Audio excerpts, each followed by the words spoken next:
Hello, my dear students. I welcome you in my class Learn English with Bhavna Mishra Pandey.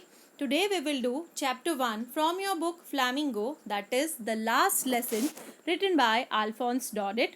So students, in this video we will learn about first of all the author, then we will go for the lesson at a glance. After that we will discuss about the theme and then detailed analysis of this chapter. So let's start.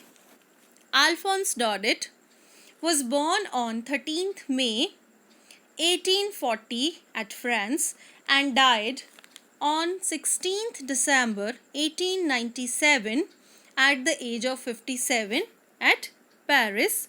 He was a French novelist, poet and a short story writer, and he was a part of literary movement that is called naturalism. Formerly he was a school teacher, but उसके बाद इन्होंने इसको छोड़ दिया and make a living as a journalist in Paris. He took to writing his poems collected into a volume called Les Maurices. तो इन्होंने जो poems लिखना शुरू किया उसका वॉल्यूम जिसका नाम है लेस मॉरिसेस, जिसका मीन्स होता है the love. So let's see the story at a glance. The last lesson written by Alphonse Daudet. Alphonse Daudet ने लिखा है. इसमें ये नरेट करते हैं किसके बारे में? About the year 1870 when the Prussian forces under Bismarck attacked and captured France. तो 1870-71 की बात है जब प्रशियन फोर्सेस ने प्रशिया जो था वो जर्मनी का पुराना नेम यू कैन से और प्रशिया का नया नाम जर्मनी. तो प्रशियन फोर्सेस ने ऑटो वन बिस्मार्क के अंडर फ्रांस पे कैप्चर कर लिया था, फ्रांस को हरा दिया था. प्रशिया ने फ्रांस को हराया किसके अंडर? ऑटो वन बिस्मार्क के under. The French districts of Alsace and Lorraine went into Prussian hands. तो इसमें क्या हुआ? फ्रांस के दो डिस्ट्रिक्ट्स अल्सेस एंड लॉरेन किसके हाथों में चले गए थे? प्रशिया के, यानी कि जर्मनी के. पुराने टाइम का प्रशिया और अभी के टाइम का जर्मनी. तो जर्मनी ने कब्जा कर लिया था अल्सेस एंड लॉरेन पे, जो कि फ्रांस के डिस्ट्रिक्ट्स थे. The new Prussian rulers discontinued the teaching of French in schools of these two districts. तो नए रूल के अकॉर्डिंग प्रशियन रूलर्स ने फ्रेंच की टीचिंग इन दो डिस्ट्रिक्ट्स के स्कूल्स में डिसकंटिन्यू कर दी थी कि यहाँ पे फ्रांस के जो दो डिस्ट्रिक्ट्स हैं अल्सेस एंड लॉरेन, यहाँ पे अब से फ्रेंच लैंग्वेज नहीं पढ़ाई जाएगी.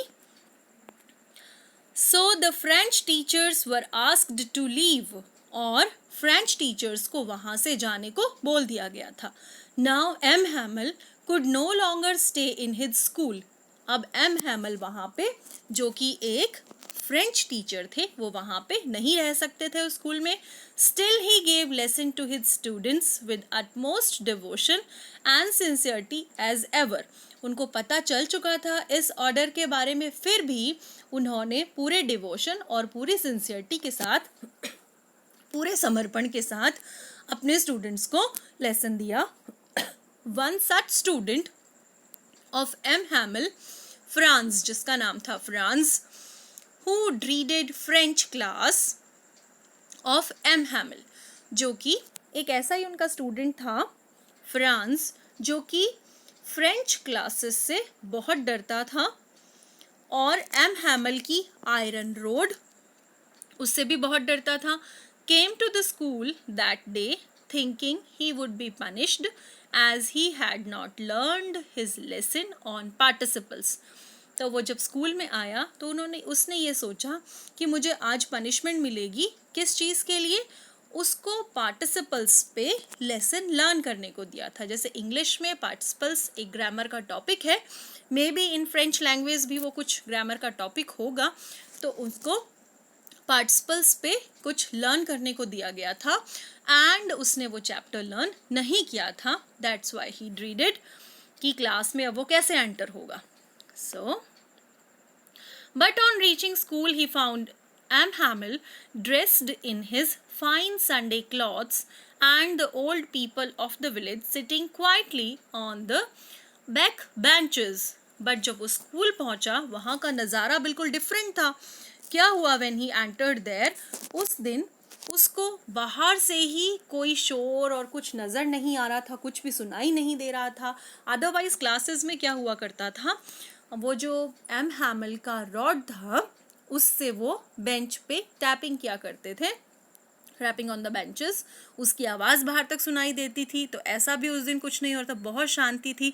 सो व्हेन ही रीच्ड, उसने देखा कि M Hamel dressed in his fine Sunday clothes, अच्छे कपड़ों में थे. एंड उस वहाँ के जो ओल्ड पीपल थे विलेज के, वो भी शांतिपूर्वक कहाँ बैठे हुए थे, बैक बेंचेस पे बैठे हुए थे. पीछे के बेंचेस पे वो ओल्ड पीपल बैठे हुए थे. It was due to an order from Berlin. ऐसा क्यों था? क्योंकि बर्लिन से एक ऑर्डर आया था. क्या था वो ऑर्डर? कि अब से जो फ्रेंच लैंग्वेज है वो नहीं पढ़ाई जाएगी, इसलिए ये ऑर्डर था. That was the first day when he realised for the first time that how important French was for him, but it was his last lesson in French. So that was the first day. वो पहला दिन था जब उसने realise किया. क्या realise किया? कि ये फ्रेंच लैंग्वेज जो है वो उसके लिए कितनी इम्पॉर्टेंट है. लेकिन उसको तब ये चीज़ समझ में आई जब वो उसका फ्रेंच का लास्ट लेसन था. द स्टोरी डिपिक्ट्स, ये स्टोरी क्या बताती है? The pathos of whole situation about how people feel when they don't learn their own language. तो ये स्टोरी क्या डिपिक्ट करती है, क्या चित्रित करती है, क्या बताती है कि द पैथोस, पैथोस का मीन्स क्या होता है? It's a quality that evokes pity और सैडनेस. पिटी मतलब कि दया, और सैडनेस. तो ऐसी फीलिंग उसको लग रही थी. कैसी? उसको लग रहा था कि ये एक ऐसी सिचुएशन है, जब स्टोरी में ये बताया है कि जब पीपल अपनी खुद की लैंग्वेज नहीं सीखते तो ये उनके लिए कैसी सिचुएशन है? एक पैथोस से भरी हुई, यानी कि दया से भरी हुई. It tells us about the significance of one's language, यानी कि ये स्टोरी हमको बताती है सिग्निफिकेंस के बारे में. Significance means importance. किस चीज़ की इम्पॉर्टेंस? हमारी लैंग्वेज के बारे में. हमारी लैंग्वेज की बहुत इंपॉर्टेंस है हमारी लाइफ में. In one's life for the very existence of a race, कि किसी भी जाति के अस्तित्व के लिए उनकी लैंग्वेज बहुत ज़्यादा इम्पॉर्टेंट है. किसी के भी एग्जिस्टेंस के लिए उसकी लैंग्वेज बहुत ज़्यादा इम्पॉर्टेंट होती है. And how important it is to safeguard it, और कितना ज़्यादा इम्पॉर्टेंट है उसकी रक्षा करना. मेन थिंग हमारी लैंग्वेज है, हमको उसको बोलना चाहिए और उसकी रक्षा भी करनी चाहिए. So then the theme of the story, this is very important, and exam में इस पे बहुत सारी बार क्वेश्चंस पूछ लिया गया है स्टूडेंट से. So the theme of patriotism, freedom of language and love for one's mother tongue are predominant in the story. तो स्टोरी में मेन एलिमेंट्स क्या हैं? प्रीडोमिनेंट का मतलब है कि मेन एलिमेंट्स. ठीक है, तो स्टोरी के मेन एलिमेंट्स क्या हैं? पेट्रियाटिज्म मीन्स देशभक्ति, फ्रीडम ऑफ लैंग्वेज अपनी भाषा बोलने की स्वतंत्रता, and love for one's mother tongue और अपनी मदर टंग के लिए, अपनी खुद की भाषा के लिए प्यार. This story reflects upon the arrogance of coloniser to forcibly take away the rights of those who are colonised. ये स्टोरी क्या डिपिक्ट करती है, क्या बताती है हमको कि ये क्या है? एक एरोगेंस. किस चीज़ की? कि किसी भी, अगर हम फोर्सफुली, उन्होंने, वो तो कॉलोनाइज्ड जो पीपल हो गए थे, जो पीपल स्लेव हो गए थे, उनसे फोर्सिबली उनके राइट्स को छीना गया. कौन से राइट्स? कि वो लैंग्वेज जो वो यूज़ करते हैं वो ना भूली जाए. So the last lesson stresses on, किस पे स्ट्रेस देता है? इम्पॉर्टेंस ऑफ एजुकेशन, की इम्पॉर्टेंस हमारी लाइफ में एजुकेशन की सबसे ज़्यादा है। The necessity to respect and learn one's own language, हमको हमारी सबसे पहले एजुकेशन इज़ मस्ट, उसके बाद हमको सबसे ज़्यादा ज़रूरत किस चीज़ की है, हमको हमारी खुद की लैंग्वेज की रिस्पेक्ट करनी चाहिए और हमको हमारी लैंग्वेज आनी चाहिए। The story draws our attention to the unfair practice of linguistic chauvinism. ये मोस्ट इम्पॉर्टेंट है। लिंग्विस्टिक chauvinism का मतलब होता है ऐसा belief in which one's native language is better than any other language. ठीक है, तो यानी कि हमारी खुद की लैंग्वेज को हम ये माने कि that is superior than other things. Okay, The story draws our attention to the unfair practice of linguistic chauvinism. Linguistic identity भी आप कह सकते हैं। This story also makes a universal appeal as it highlights our tendency to value things more when we no longer have access to them. ये story एक universal appeal करती है, क्या एक ऐसी चीज़ हाईलाइट करती है जिसमें ये हम सब की टेंडेंसी होती है कि वो चीज़ जब हमारे पास नहीं होती तभी हमें उसकी वैल्यू समझ में आती है। तो ऐसा ही फ्रांस में भी हुआ।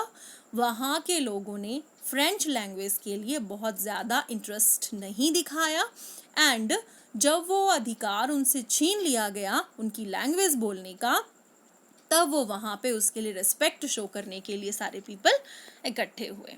सो अब हम देख लेते हैं इसका डिटेल्ड एनालिसिस।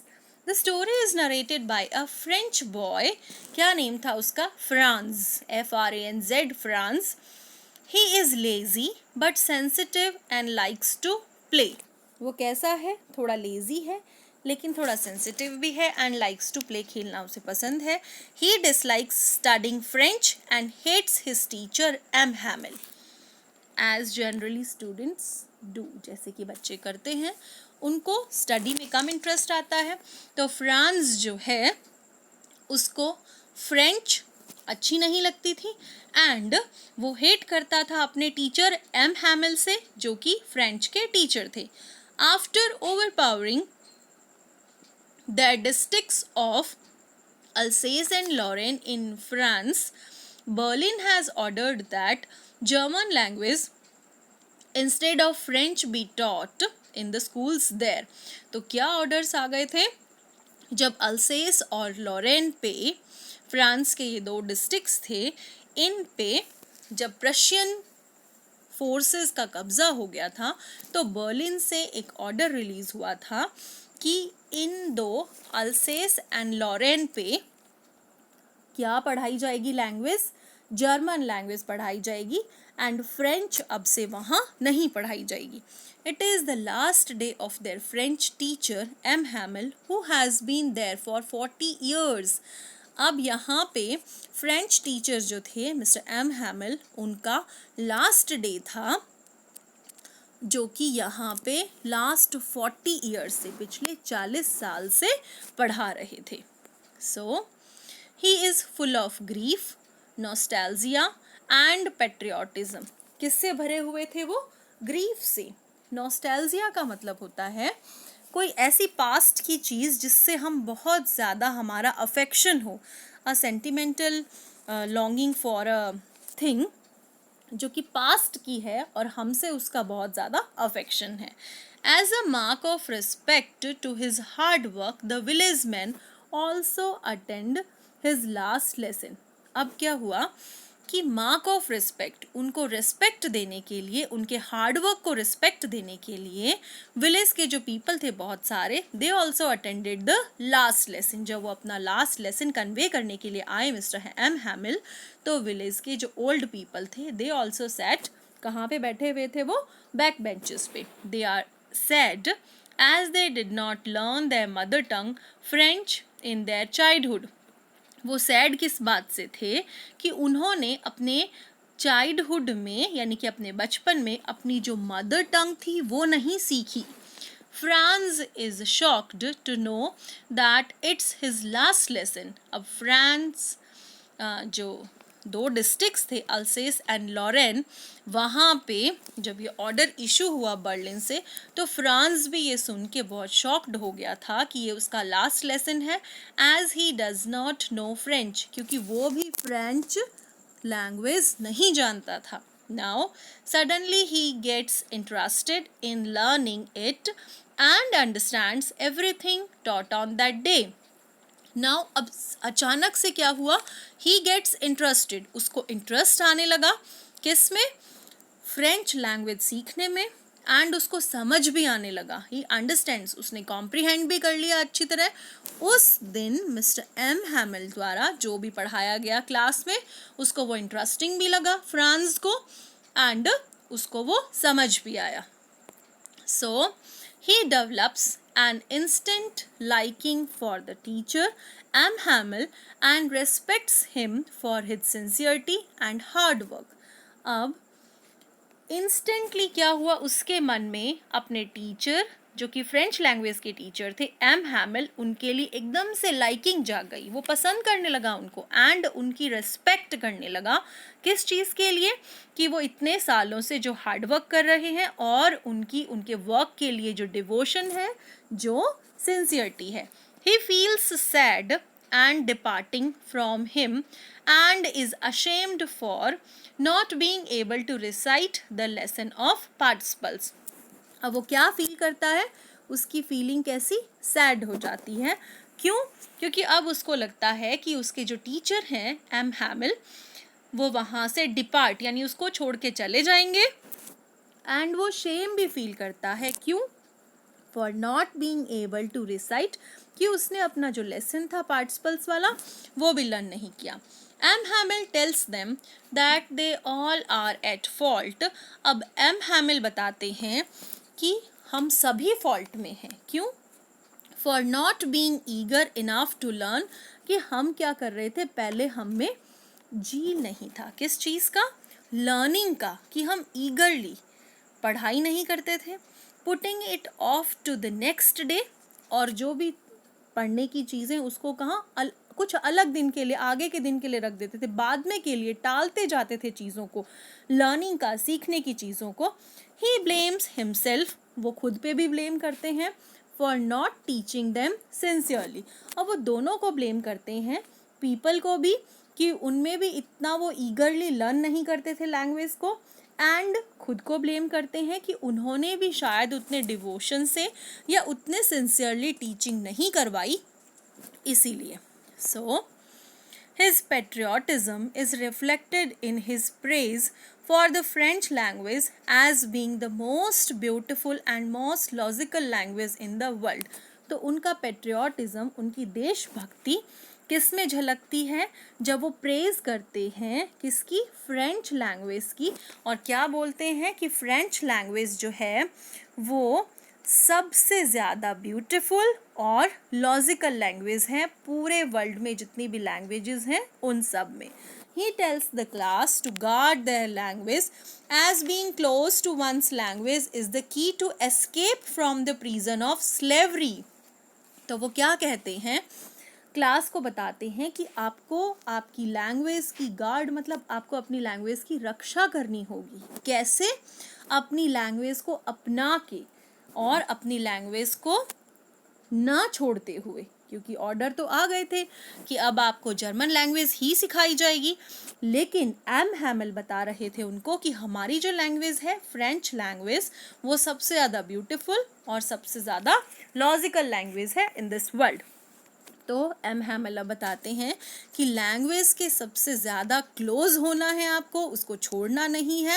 एंड हमारी लैंग्वेज क्या है? हमारी लैंग्वेज ही हमारी आइडेंटिटी है. इसी से हम क्या कर सकते हैं? दूसरों के प्रिजन से. कौन सा prison? Prison of slavery. Slavery मतलब दास्ता, दूसरों की गुलामी. तो हम उस प्रिजन से बच सकते हैं. की टू एस्केप, बचने की है क्या चीज़? हमारी लैंग्वेज, हमारी identity. It will help them in getting free from Germans. और एक यही चीज़ ऐसी है हमारी लैंग्वेज जो कि हम जिससे जर्मन्स से छुटकारा पा सकते हैं. सो They realize the importance of learning their mother tongue and that they have been defeated by the Germans because of their illiteracy. अब जो गांव के पीपल थे उनको समझ में आ गया कि लर्निंग, अपनी मदर टंग की लर्निंग कितनी इम्पॉर्टेंट है, एंड जब उन्होंने लर्न नहीं किया वो इलिटरेट रह गए, उसकी वजह से उनके अंदर क्या नहीं पैदा हो पाया, उनके अंदर डेमोक्रेटिक फीलिंग्स पैदा नहीं हो पाई, और उनकी वजह से उन पे कब्जा कर लिया गया। किसके द्वारा? प्रशियन हैंड्स के द्वारा। Prussia you can say, new name Germany. So Franz feels that it is not possible to take away one's language from a person as it is natural to each being, may it be the coup to the peasants or French to the Frenchmen. लेकिन France क्या feel करता है कि ये कैसे possible है कि आप किसी से उसकी लैंग्वेज ही छीन लो, जो कि उसकी पहचान है, जो कि उसकी आइडेंटिटी है, जो कि उसके लिए बिल्कुल नेचुरल थिंग है। हम जब बचपन में पैदा होते हैं तो हमारे चारों ओर जो भी सराउंडिंग है हम वो बोलना सीखते हैं, एक्शंस वो ही सीखते हैं, जैसे कि हम सीखते हैं the same coo of the pigeons, यानी पिजन्स की गुटर गू कोई छीन सकता है उससे। उसी तरह फ्रांस भी फील करता है कि कोई कैसे किसी की लैंग्वेज छीन सकता है जो कि उसकी आइडेंटिटी है। So students, in the next video we will discuss about the question answers of this chapter. So stay connected, keep watching. Thank you so much.